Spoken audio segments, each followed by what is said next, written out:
Assalamualaikum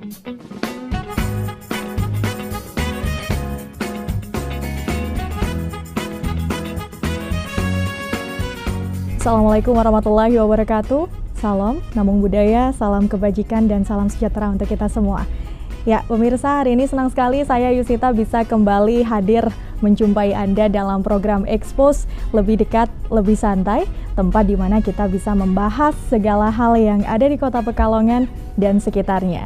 Seperti biasa, saya akan menemani Anda selama 45 menit ke depan dengan perbincangan yang sangat menarik hari ini, pemirsa, yaitu mengenai moderasi beragama. Kita tahu ya bahwa Indonesia sebagai sebuah negara yang memuat banyak sekali keberagaman yang terdiri dari keberagaman suku, bangsa, bahasa, dan adat istiadat serta agama. Dewasa ini seringkali diterpa isu tentang radikalisme. Munculnya kelompok-kelompok ekstrim yang kian hari semakin mengembang sayapnya dengan difaktori berbagai hal dengan sensitivitas kehidupan beragama serta masuknya aliran kelompok ini dari luar negeri, bahkan permasalahan politik dan pemerintahan pun turut mewarnai. Maka, di tengah hiruk-pikuk permasalahan yang terjadi saat ini di negara kita, muncul sebuah kata bernama moderasi beragama. Ya pemirsa, saya akan membahas lebih dalam mengenai moderasi beragama dengan para duta KKN Nusantara yang sudah hadir di sini. Kita sapa terlebih dahulu. Yang pertama ada Kak Sofyan. Ya, hadir. Saya Sofyan, mahasiswa UIN Kiai Haji Abdurrahman Wahid, jurusan Ilmu Al-Quran dan Tafsir, yang kebetulan juga ada Mbak Elo. Ya, Mas Sofyan, bagaimana kabarnya hari ini? Alhamdulillah, baik Kak Ayu. Iya, semangat ya Mas ya? Semangat, masih semangat. Oke, kesibukannya apa aja ini Mas Sofyan? Untuk hari-hari ini karena semester 7 masih di ombang-ambing PPL, kemudian ombang-ambing PPL, tugas akhir. Tugas akhir, masih pusing-pusingnya banget ya? Iya, kemudian juga ada di samping itu masih di pesantren dan masih ada pekerjaan di rumah gitu. Pekerjaan di rumah? Iya. Oke, baik. Ini Mas Sofyan ya. Kemudian di samping Mas Sofyan ada yang cantik ya. Seperti saya pemirsa, ini ada dari Elok Widiana Sukmawati, Mbak Duta KKN Nusantara. Selamat datang. Selamat datang, terima kasih Kak. Saya sebelumnya perkenalkan saya Elok Widiana Sukmawati. Saya mahasiswi dari UIN Kiai Haji Abdurrahman Wahid, Pekalongan. Saya mengambil program studi tasawuf psikoterapi, sekarang semester 7. Semester 7, sama dengan Mas Sofyan ya. Oke, berarti gimana hari ini kabarnya? Alhamdulillah sehat dan baik. Sehat dan baik ya? Tetap semangat ya? Bersama kami ya di Expose baik. Dan didampingi oleh Bapak Profesor Dr. Kiai Haji Imam Hanafi, Magister Agama, serta Ketua LPPM UIN Kiai Haji Abdurrahman Wahid, Pekalongan. Selamat datang Pak. Selamat datang, Assalamualaikum warahmatullahi wabarakatuh. Waalaikumsalam warahmatullahi wabarakatuh. Selamat bergabung Pak bersama kami di Expose. Insyaallah, siap. Ya Pak Imam, bagaimana kabarnya hari ini? Alhamdulillah, sehat, semangat. Sehat dan semangat ya Pak ya. Selain itu kesibukan apa Pak yang sedang dijalani? Ya tentu kita di Lembaga Penelitian dan Pengabdian Masyarakat ini mengurusi penelitian-penelitian baik dosen maupun mahasiswa, juga pengabdian masyarakat yang dilakukan oleh dosen dan mahasiswa termasuk KKN. Baik. KKN yang baik yang di lingkungan Pekalongan Kasidenan maupun yang luar Jawa seperti KKN yang sudah dilakoni Mas Sofyan sama Mbak Elo ini. Baik, luar biasa. Itu tadi sedikit disepil ya pemirsa mengenai KKN Nusantara. Nah, untuk Mbak Elo serta Mas Sofyan, saya ingin bertanya tentang kata duta. Menurut Mbak Elo, nanti disambung oleh Mas Sofyan, apa sih arti duta itu sendiri? Kalau menurut saya sendiri, duta itu seorang perwakilan yang terpilih atau ditugaskan untuk menjalani berbagai program gitu. Seperti kemarin kami ada KKN itu terpilih menjadi duta Nusantara gitu. Baik, ya, jadi ini adalah perwakilan ya untuk mengikuti program KKN Nusantara. Oke, baik. Untuk Mas Sofyan sendiri, apa duta menurut Mas Sofyan? Kalau dari saya, yang saya tahu bahwa duta itu pelopor. Jadi pelopor. Orang yang memang benar-benar ditugaskan untuk mensosialisasi, kemudian juga meneguhkan, kemudian menjadi ukuran lah, karena duta itu kan yang menjadi seperti halnya orang yang kita sorot, kemudian yang harus bisa mengondisikan dan mempengaruhi orang di sekitarnya, mungkin seperti itu. Baik, luar biasa. Kemudian saya ingin bertanya kembali kepada Mas Sofyan, nanti mungkin ditambahkan oleh Mbak Elo serta Pak Prof Imam tentang kata moderasi beragama. Mungkin banyak khalayak di pemirsa yang ada di rumah, termasuk saya ini belum sepenuhnya paham mengenai moderasi beragama. Silakan Mas Sofyan. Bismillahirrahmanirrahim. Bahwa kalau moderasi beragama itu yang saya tahu, kebetulan saya mengambil term dari ayat Quran itu di juz 2 ayat pertama, wa kadzalika ja'alnakum ummatan wasata. Itu kalau dilihat dari tafsir Al-Misbah karya Prof. Quraish Shihab, sebenarnya moderasi beragama itu bukan mencampur adukan antar agama, atau saling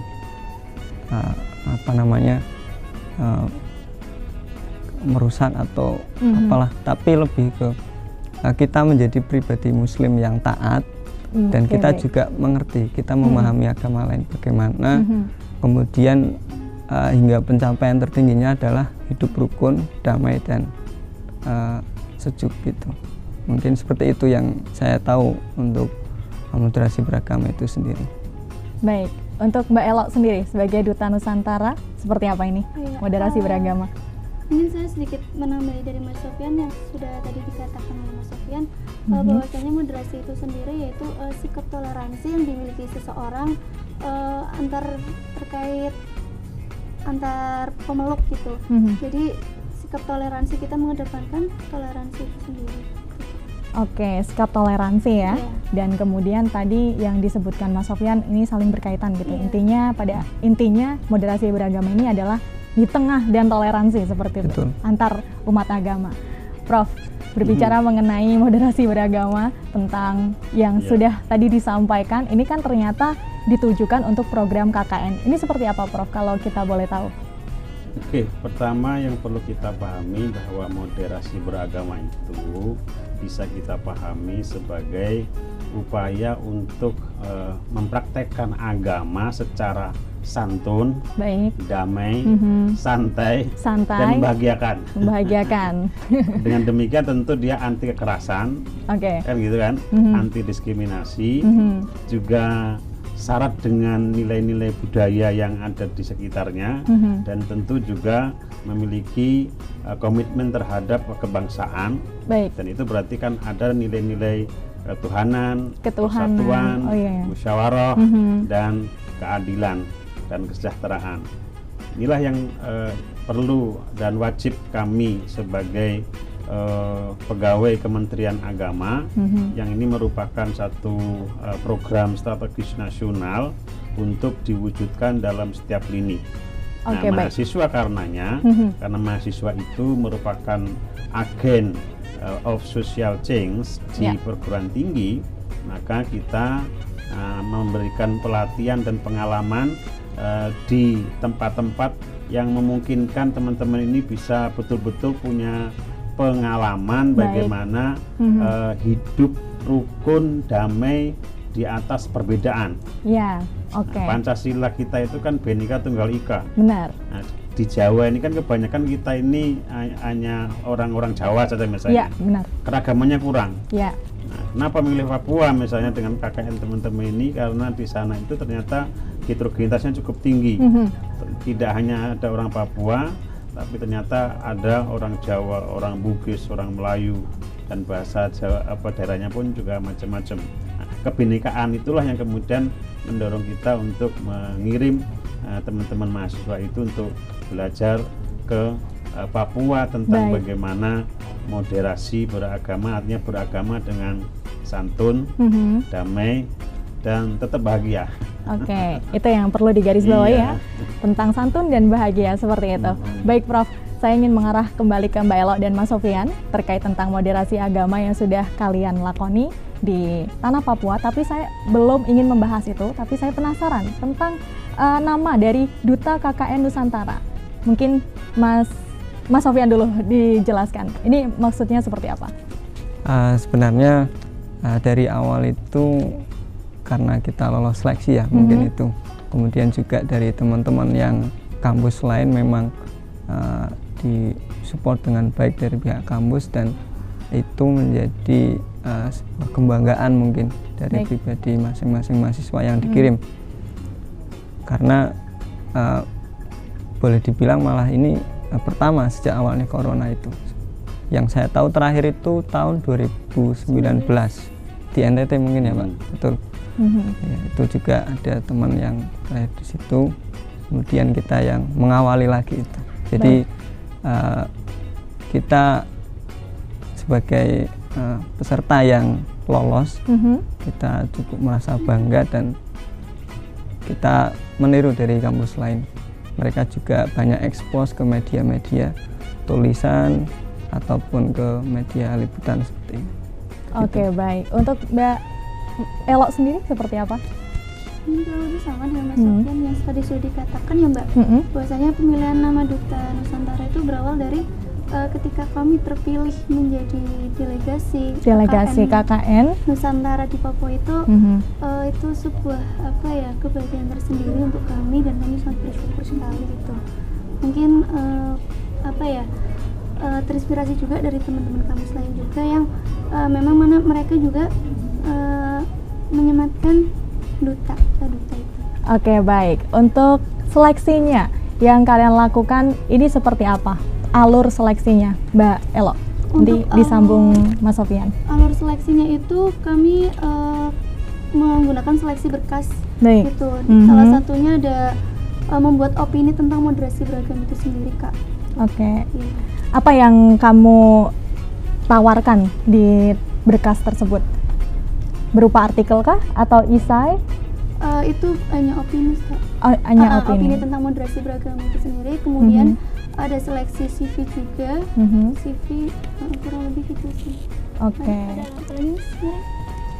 Kalau yang dilihat dari surat edaran itu kan syaratnya kayak KTM, KTP, kemudian vaksin ya? Belum menikah, vaksin booster, Iya, vaksin booster. terus memenuhi SKS 120, kemudian IPK juga 3,5 kalau tidak salah itu, kemudian ada ini SK organisasi, pengalaman organisasi, kemudian juga CV, terus ada lagi yaitu artikel itu. Ya, intinya berkas-berkas yang perlu dilengkapi seperti itu ya. Oke, Prof. Untuk seleksi sendiri ini berarti di UIN Gus Durnya ini ada berapa orang yang mengikuti Duta Nusantara ini? Oke, waktu itu mungkin sekitar bulan Juni ya. Ada yang masuk itu kurang lebih 25-an mahasiswa ya dari berbagai macam prodi. Itu saja sebetulnya waktunya terlalu singkat. Kalau waktu itu pengumumannya agak panjang, mungkin animonya juga lumayan.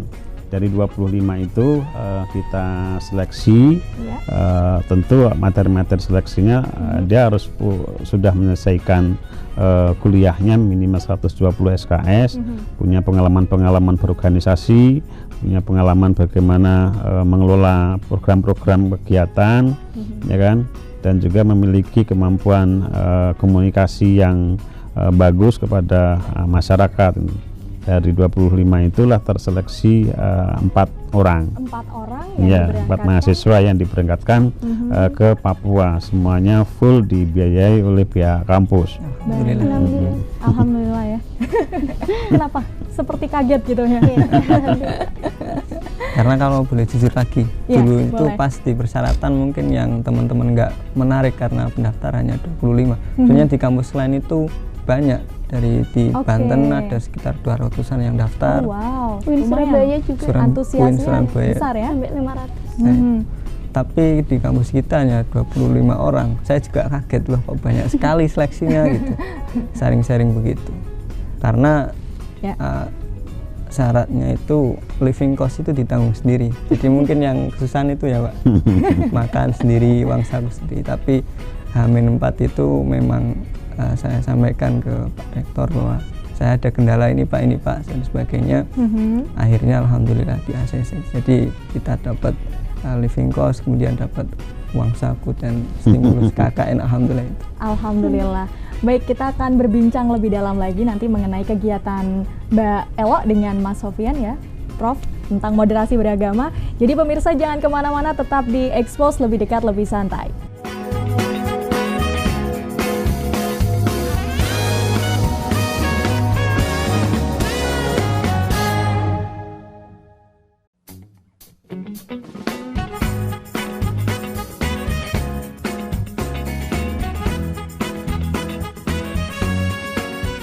Ya pemirsa, kita masih bersama Expose ya hari ini, dan tentunya dengan narasumber hari ini yaitu ada Mas Sofyan, Mbak Elo, serta Prof. Imam Hanafi. Oke, kita masih membahas lagi nih mengenai moderasi beragama yang sudah teman-teman terapkan di tanah Papua seperti itu. Tadi sempat disinggung beberapa kali tentang KKN yang dilakukan di tanah Papua. Ini seperti apa? Boleh diceritakan? Seperti apa pengalaman dan apa yang kamu dapatkan di sana, Mbak Elo? Mungkin. Untuk apa nih Kak? Kegiatannya? Kegiatannya.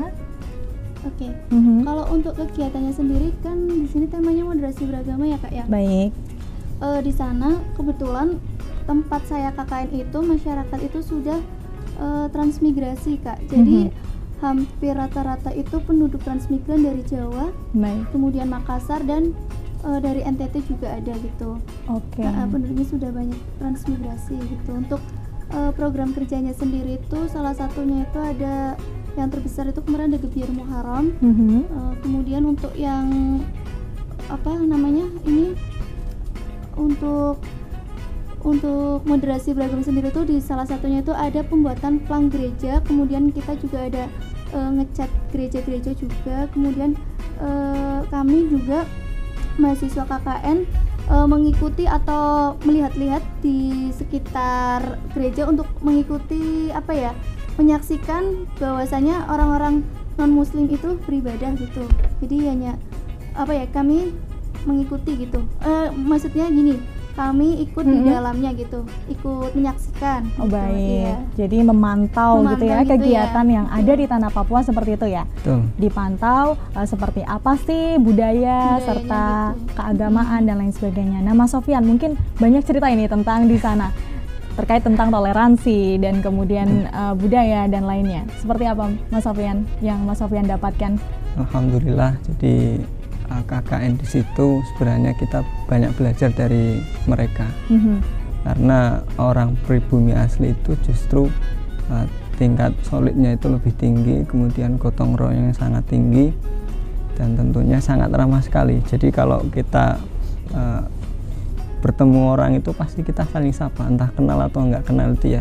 Pagi mama, pagi papa gitu atau enggak. Bahasanya apa ini berarti? Menggunakan bahasa Indonesia atau bahasa Papua? Ada bahasa sukunya sendiri Kak. Oke, apa itu? Bahasa suku Moy. Suku Moy. Bagaimana Mas? Jadi kalau selamat pagi ketemu orang itu di jalan itu ombre taub gitu. Ombre taub gitu. Nanti balasnya taub gitu. Oh taub, oke. Kalau siang wandem taub. Kalau sore kutaba taub, kalau malam wangsing taub. Kalau yang lainnya agak susah soalnya. Saya sudah dikasih kamusnya tapi sulit dipelajari. Jadi hanya paling kata-kata sedikit lah, nggak sampai mendalami itu. Tapi yang lebih berkesan itu pertama awal terjun itu kan saya kaget itu. Disambut langsung dengan ibadah duka. Jadi setelah ibadah duka, karena di situ ada orang meninggal, umat Kristen, dan pas itu waktu hujan. Jadi pas ada ibadah duka, kita diajak sama Bapak Kepala Kampung, Pak Lurahnya, dan lebih menariknya keluarga yang sedang berduka itu kondisi masih mungkin bersedih ya karena tinggal keluarganya, tetapi mereka di depan anak-anak KKN itu tidak menampakkan wajah sedih. Mereka justru nangisnya itu ke belakang, saya lihat sendiri. Tapi mereka menyuguhkan semua makanan terbaiknya dan menjelaskan kalau ini ada daging babi. Dan saya ngambilnya yang ikan, mungkin yang lebih tidak aman salah ikan. Ya? Tidak barangkali salah gitu ya, salah ambil. Terus juga disediakan nasi banyak. Jadi kan yang nggak suka papeda otomatis Oh, ambil ada nasi. papeda ya. Kalau di sini namanya cilung kah?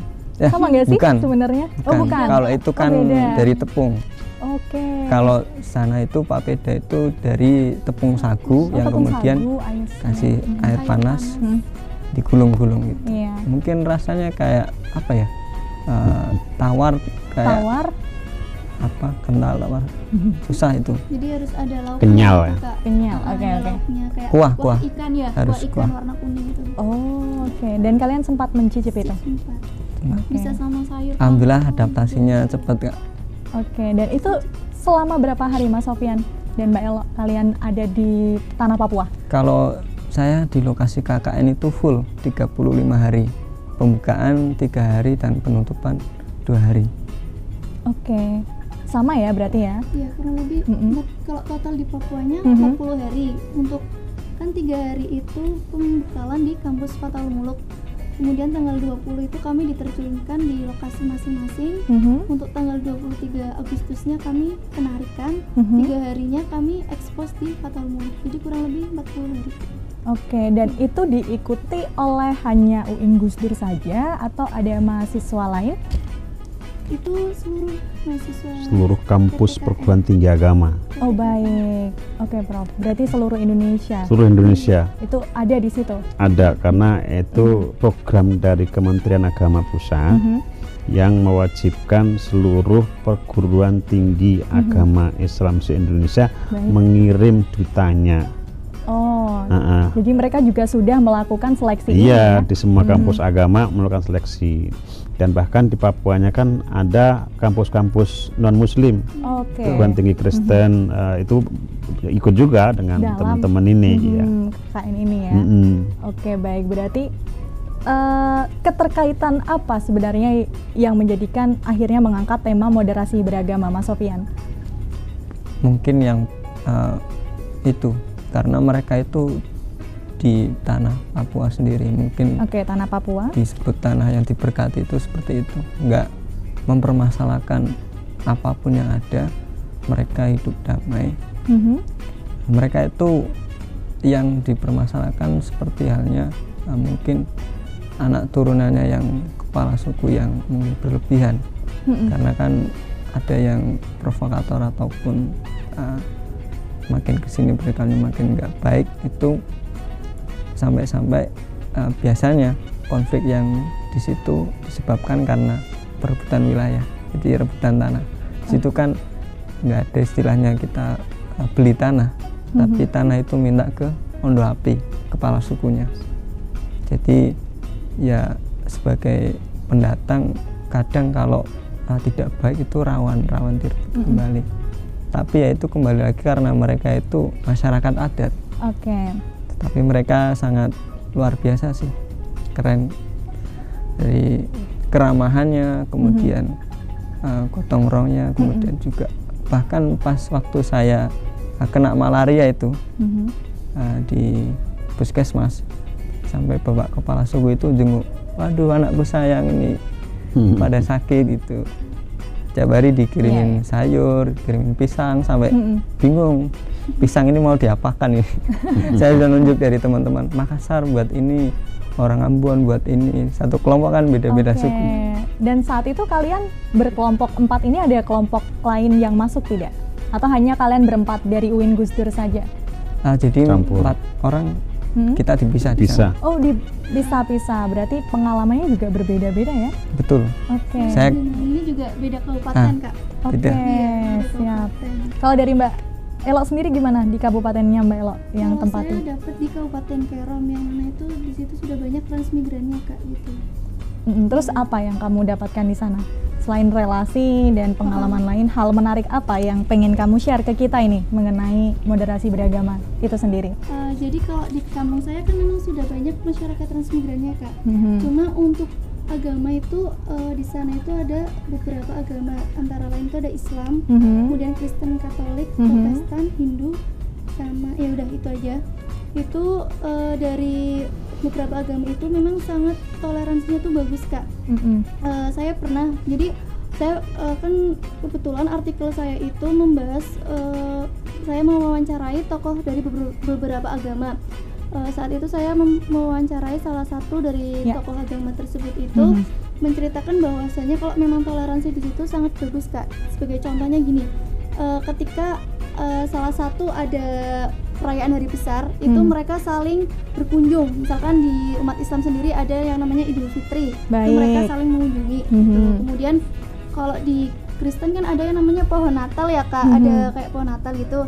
Nah dari Islam sendiri di sana masyarakatnya itu juga membuat hampir sama kayak pohon Natal yang mana itu isinya uang juga gitu. Jadi agar biar anak-anak di sana tujuannya agar tidak namanya ini loh Kak. Kalau pohon Natal kan itu untuk orang Kristen. Nah kalau itu pohon yang dibuat umat Islam itu untuk umat Islam gitu. Jadi agar saling toleransi gitu. Jadi anak-anak yang Kristen ke Islam seperti itu, yang Islam ke Kristen juga ada itu salah satunya. Oke, baik, Prof. Saya mau tanya, dari UIN Gus Dur sendiri ini kan memilih Papua, sedangkan Papua ini ada beberapa stigma masyarakat yang memang yang negatif seperti itu. Nah, ini Prof menanggapi hal tersebut seperti apa? Oke, jadi dengan KKN ke Papua ini untuk membuktikan bahwa Papua tidak seperti yang distigmakan oleh beberapa masyarakat dan media ya, yang mungkin stigmanya Papua itu primitif, orangnya keras, anti toleran, tidak beragama, gitu kan, tidak menerima suku lain. Ternyata kan faktanya di lapangan di sana orang Papua itu ya ramah ya kan, menerima semua orang ya kan, kemudian juga mampu berinteraksi dengan baik, memiliki semangat kebangsaan yang kuat ya, dan sehingga keanekaragaman budaya di Papua ini menarik bagi kita untuk menjadi destinasi atau tujuan KKN. Nah KKN sendiri kan masih kuliah. Kuliah itu kan berarti pembelajaran. Kita punya prinsip bahwa KKN di Papua itu memiliki misi pembelajaran tingkat tinggi, karena UNESCO itu punya 4 tahapan pembelajaran. Pertama learning to know, kedua learning to do, ketiga learning to love, keempat learning how to live together. Jadi tingkatan pembelajaran paling tinggi itu ketika seseorang sudah bisa belajar bagaimana hidup bersama dengan orang lain yang berbeda-beda.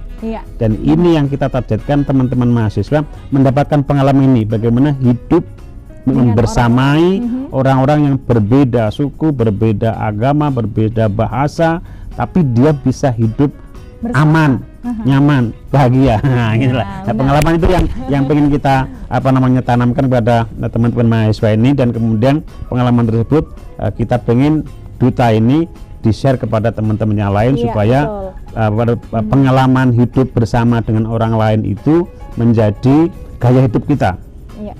Tidak ada kekerasan, santun, ramah, santai. Santai ya, seperti eksos kita ya, santai seperti itu. Oke, baik Prof. Mengarah ke Mas Sofyan dan Mbak Elo lagi nih tentang ini KKN yang sudah diselenggarakan seperti itu. Apa yang kalian rasakan gitu? Apakah happy, bangga, atau seperti apa? Kemudian program kerja apa yang kalian lakukan dan kendala yang ada di sana? Mungkin dijawab oleh Mas Sofyan, nanti disambung oleh Mbak Elo ya. Siap Kak Ayu. Alhamdulillah, jadi saya merasa orang yang paling beruntung. Orang yang paling beruntung. Mahasiswa paling beruntung. Masya Allah. Sebab semuanya sudah ditanggung dari kampus. Ya, itu poin utama. Itu. Banyak belajar, kemudian juga kita banyak data. Bahkan ini masih nyusun buku itu saya nulis tapi belum selesai karena ngolah datanya agak susah. Mas Sofyan ini masih menyusun buku? Betul, sama kalian berempat sedang menyusun buku. Ini adalah sebuah program kerja juga? Bukan, kayak hasil dari KKN. Oh, hasil dari KKN, baik. Oke, laporan lah ya, seperti itu. Kan ada jurnal, kemudian juga kita ada buku. Selain itu kita juga nulis di website. Nah, kalau dari saya sendiri itu saya berterima kasih kepada kampus, kemudian juga berterima kasih kepada Kemenak RI, Diktis Kemenak yang mengadakan dan tentunya masyarakat sekitar yang memang kalau di Kampung Maribu kebalikannya dari Mbak Elo. Jadi kan Mbak Elo kebanyakan transmigran. Kalau di kampung saya, Kampung Maribu, distrik Sentani Barat, distrik kecamatan ya. Distrik kalau di sini. Terus kabupatennya Jayapura. Jayapura, oke. Bagus sekali. Jadi saya satu desa itu, kampungnya itu ada Bukit Dapat, kemudian juga ada lembah dan dataran biasa yang memang kalau keliling ya nanti di sampingnya itu berbatasan dengan distrik Depapre yang di situ juga pantai. Pantainya sangat bagus sekali. Mungkin media saja yang kurang menyorot. Iya. Bahkan saya ngira kalau tempat-tempat yang bagus itu awalnya itu wisata, ternyata hanya tempat biasa, belum. Tempat biasa. Dan waktu itu kita program kerja promosi potensi desa, salah satunya ada bukit yang kalau kita naik jam 5:30 atau habis subuh itu ternyata dari atas itu naik cuman 15 menit jalan kaki, tapi lumayan terjal begini sih aksesnya, tapi sangat bagus sekali pemandangannya. Jadi perkampungan di bawah kelihatan dan diliputi awan-awan, makanya disebut Bukit Iroy. Bukit Iroy namanya. Jadi bukit berkabut. Dan di situ karena kebalikannya Mbak Elo, jadi otomatis di situ bukan transmigran, mayoritas pribumi asli. Papua asli ya. 95%. Karena yang 5% itu ada sekitar 25 kakak itu transmigran dari zamannya Pak Harto dari tahun 1972 kalau tidak salah itu Pak. Sampai sekarang masih nah itu yang menariknya di situ.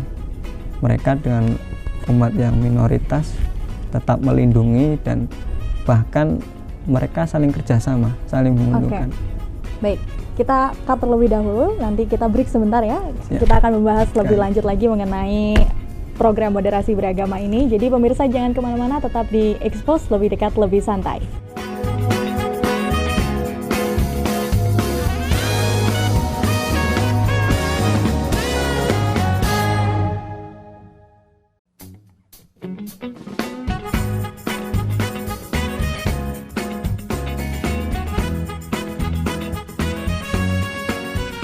Ya pemirsa, Anda masih bersama kami di Expose, lebih dekat, lebih santai, dan tentunya masih dengan narasumber yang sama, ada Mas Sofyan, Mbak Elo, serta Prof. Imam Hanafi.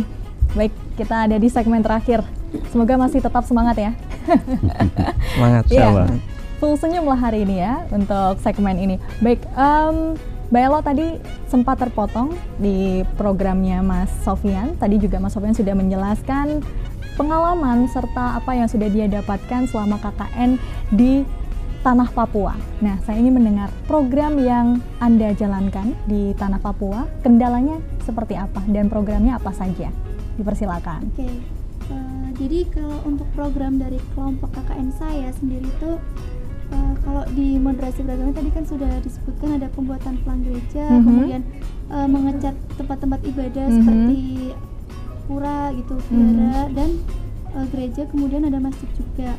Kemudian dari bidang kewirausahaan juga kan, karena di tempat lokasi KKN saya sendiri itu kan potensinya lebih ke jambu kristal ya Kak. Jambu kristal, ya, baik. Betul, jambu kristal. Jadi dari saya dan teman-teman itu berinovasi membuat kerupuk dari jambu kristal. Itu salah satu pemanfaatan potensi kampung tersebut. Kemudian ada KKN mengajar juga ada. Kemudian tadi ada kayak Kebiar Muharram, peringatan Kebiar Muharram, 1 Muharram dan 17 Agustus. Terus kemudian ada Expo UMKM di mana expo tersebut itu menghadirkan dari beberapa ini Kak, apa namanya? Koperasi gitu, koperasi bina usaha gitu, usaha itu dari berbagai kampung, berbagai elemen-elemen gitu. Oke, kendalanya apa yang kamu rasakan ketika menjalankan program-program yang tadi sudah disebutkan? Oke, mungkin untuk dari kendalanya sendiri bisa dikatakan tuh nggak ada ya Kak, soalnya memang di sana masyarakatnya sangat welcome sekali dengan kami mahasiswa KKN yang datang. Jadi mereka sangat welcome, mereka saling bergotong royong, saling membantu gitu.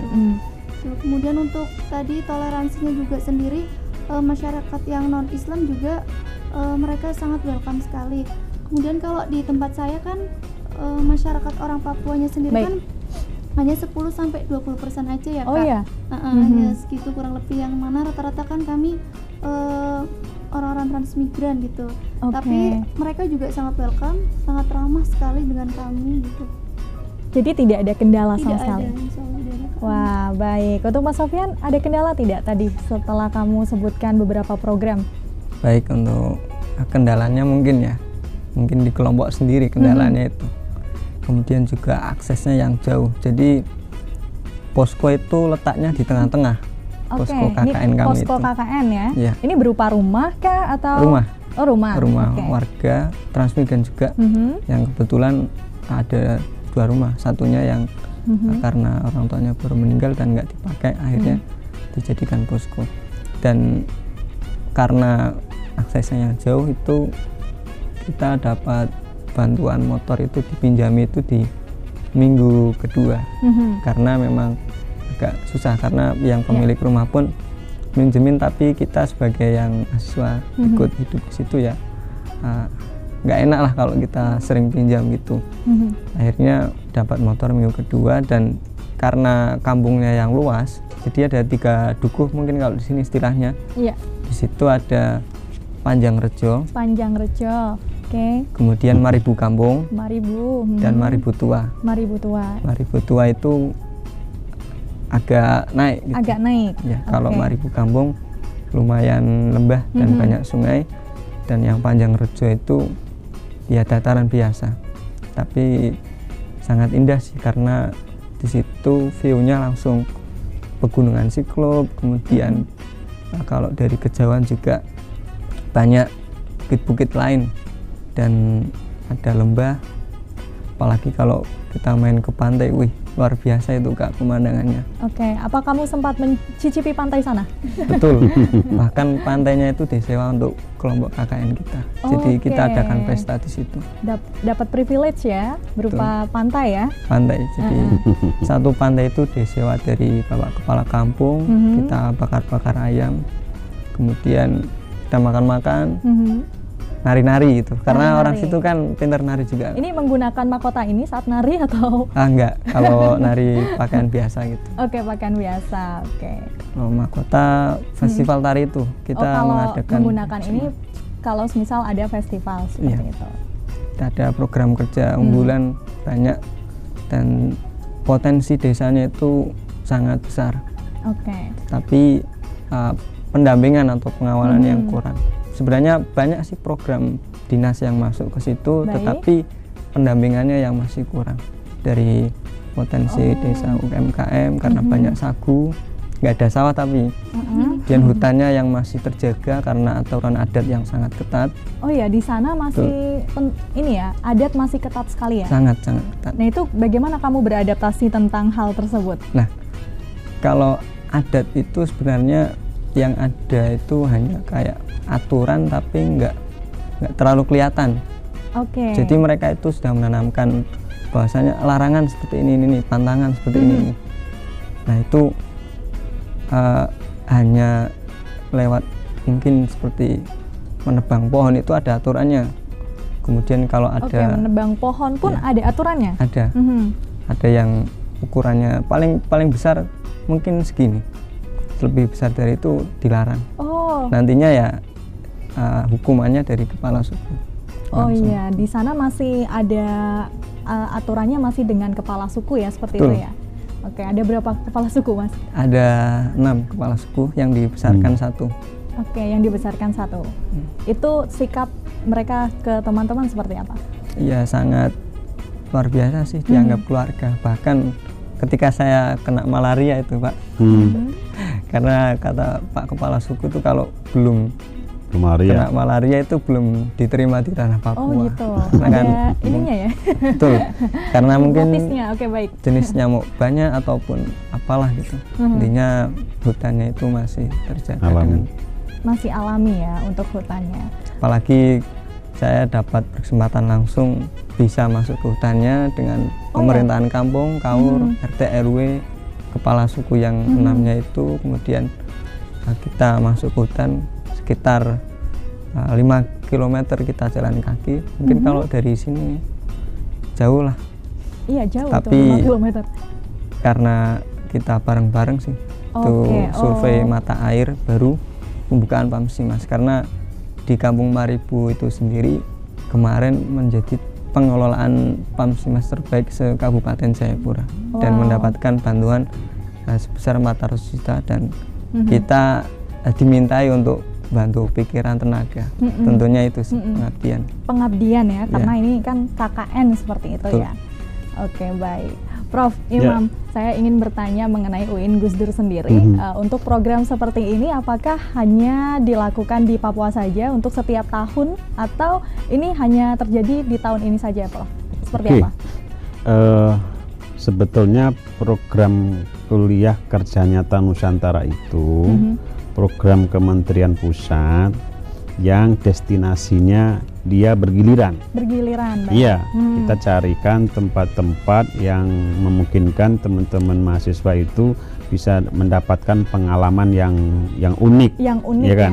Sebelum di Papua itu kan ada di NTT, sebelumnya ada di Kalimantan, dan rencananya tahun depan itu kita ke Indonesia bagian barat. Wow.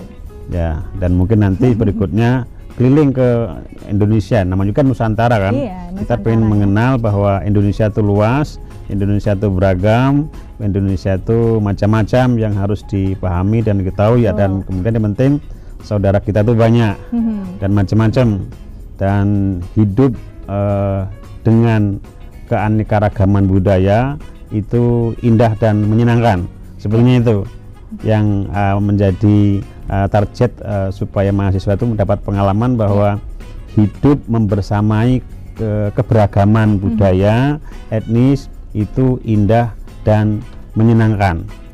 Nah, apalagi kasus Papua, karena saya juga pernah ke sana menjemput teman-teman ini. Iya, karena ini berangkatnya harus diantar, pulangnya harus dijemput. Saya tempatan yang jemput, sempat juga keliling-keliling di sekitar kota, bahwa memang orang Papua itu selalu bersemangat, energik dia. Ya, makanya pakai mahkota ini kan itu untuk menyambut orang-orang dengan tarian-tarian yang penuh semangatnya itu. Jadi kalau kita melihat orang Papua dengan pakai ini, itu kita pengennya juga bersemangat tuh. Makanya dia jalannya cepat, larinya cepat, makan pun cepat. Makan pun cepat gitu ya. Tapi ya tuh dengan semangat itu kita menjadi ikut semangat dan ikut happy lah, ya kan, dengan melihat teman-teman Papua itu. Oleh karena itu juga maka UIN Gus Dur itu menerima belasan bahkan puluhan mahasiswa dari Papua. Oh, ini sudah tahun kedua. Exchange. Iya, enggak. Jadi pemerintah sana memang kerjasama dengan UIN Gus Dur untuk pemerintahnya memberikan beasiswa agar mereka kuliah di UIN Gus Dur. Jadi banyak mahasiswa kita dibawa ke sana biar dapat pengalaman bagaimana hidup bersama orang Papua. Orang-orang Papuanya juga dikuliahkan di sini supaya bisa mendapatkan pengalaman hidup di Jawa, sehingga ada pertukaran budaya yang ini akan terus kita lakukan secara rutin dan semakin banyak destinasi-destinasi Nusantara yang akan kita jadikan sebagai lokasi KKN kita. Sekali lagi itu semuanya dalam rangka membangun persatuan dan kesatuan bangsa untuk memperkuat kebangsaan dan kenusantaraan kita. Oke, baik. Prof berbicara mengenai tadi moderasi agama. Menurut Profesor sendiri, sepenting apa moderasi beragama di kalangan kita sebagai generasi muda? Oke, moderasi beragama itu sebetulnya semangat beragama dengan bahagia. Tidak ada kekerasan, tidak ada intimidasi, tidak ada diskriminasi kepada siapapun. Karena agama apapun sebenarnya itu misinya adalah hidup yang damai, hidup yang rukun, hidup yang indah, hidup yang santai, hidup yang bahagia. Misi agama semuanya inilah yang perlu kita jadikan sebagai nilai utama kemanusiaan kita. dan sesuai juga dengan misi dari UIN Gus Dur, bagaimana mengembangkan keilmuan kita untuk kemanusiaan. Nah, ini spirit inilah yang ingin kita terus kembangkan ke masyarakat. Dalam konteks beragama berarti kita harus memanusiakan manusia. Betul. Sehingga memunculkan tadi suasana yang tadi rileks, harmoni, santai, penuh kegembiraan, ya kan, sehingga nanti bisa meningkatkan indeks kebahagiaan kita, baik secara regional maupun nasional. Jadi beragama harus moderat, harus rileks, harus bahagia, harus santai, ya itu sehingga betul-betul kita bisa mencintai agama kita masing-masing, ya, tanpa ada intimidasi dan kekerasan dalam bentuk apapun. Dan inilah yang kemudian diharapkan menjadi pilar persatuan dan kesatuan bangsa, gitu. Wah, Mbak. Luar biasa ya. Jadi ternyata maknanya sungguh dalam gitu ya, tentang toleransi beragama serta tadi yang sudah disebutkan oleh Prof gitu. Baik, menuju 2 menit terakhir, Mas Sofyan dan Mbak Elo, saya ingin bertanya, apa harapan Mbak Elo dan Mas Sofyan setelah mengikuti ini untuk masyarakat sekitar dan generasi muda kita saat ini tentang moderasi beragama? Silakan dijawab dulu Mbak Elo, nanti diteruskan oleh Mas Sofyan. Oke, untuk harapannya tadi apa Kak? Bisa diulang? Ya, tentang moderasi beragama ini seperti apa untuk masyarakat kita dan para generasi muda yang ada di Kota Pekalongan khususnya. Apa yang ingin Anda sampaikan gitu? Ini tentang Tanah Papuanya atau? Semua yang Anda dapatkan di sana. Oh iya. Harapannya pengalaman-pengalaman yang sudah kami dapatkan di Tanah Papua itu bisa bisa menginspirasi teman-teman mahasiswa, khususnya UIN Gus Dur sendiri untuk mengikuti program KKN Nusantara. Jadi kalau teman-teman mengira kalau di Papua itu kan tadi seperti yang sudah disampaikan itu keras gitu ya Kak, ya mungkin benar-benar kami merasakan di sana itu aman-aman aja gitu Kak. Harapannya teman-teman juga bisa merasakan apa yang kami rasakan gitu. Oke, luar biasa. Untuk Mas Sofyan? Mungkin pesan ke teman-teman mahasiswa tentunya ya, yang katanya agen of change itu, teman-teman mahasiswa ketika ada peluang itu ya dimanfaatkan dengan baik. Kemudian juga kita harus belajar saling menghargai tentunya ya, menghargai budaya, kemudian pendapat orang. Saya belajar banyak dari itu sih, karena tiap malam ya debat terus dengan teman kelompok itu, apalagi memahami suku lain, suku Sasak, suku Minang, suku Buton, dan pastinya saya sangat berharap karena Pekalongan juga memang sangat rukun semua agama, dan teman-teman juga harus tahu bahwa saya juga merasakan minor di Papua, sangat merasakan, dan tentunya yang di sini saya merasa sebagai mayoritas tetap merangkul, melindungi teman-teman yang minoritas, mungkin sehingga apa yang menjadi cita-cita dan capaian hidup tentram itu terwujud dengan nyata. Mungkin seperti itu kira-kira Kak. Luar biasa, jadi bisa ditarik kesimpulan bahwa moderasi beragama ini mengajarkan kita sebagai manusia untuk saling memahami satu sama lain. Betul. Dengan perbedaan yang ada gitu ya. Bahwa seni memahami, memanusiakan manusia ini harus kita terapkan gitu sebagai generasi muda, terutama untuk Duta KKN Nusantara seperti itu. Luar biasa pemirsa, pembahasan kita kali ini mengenai moderasi beragama bersama dengan Duta KKN Nusantara. Terima kasih untuk Mbak Elo, Mas Sofyan, dan Prof Imam Hanafi sudah bergabung bersama kami. Pemirsa, menjadi moderat bukan berarti menjadi lemah dalam beragama. Menjadi moderat bukan berarti cenderung terbuka dan mengarah kepada kebebasan. Maka penting sekali keberagaman yang moderat bagi kita umat yang beragama, serta menyebarluaskan gerakan ini. Jangan biarkan Indonesia menjadi bumi yang penuh dengan permusuhan, kebencian, serta pertikaian. Kerukunan yang baik dalam umat beragama maupun antar umat beragama adalah modal dasar untuk bangsa menjadi kondusif dan lebih maju. Saya Yusita beserta narasumber yang sudah hadir di sini pamit undur diri. Wabillahi taufik wal hidayah. Wassalamualaikum. warahmatullahi wabarakatuh dan sampai jumpa.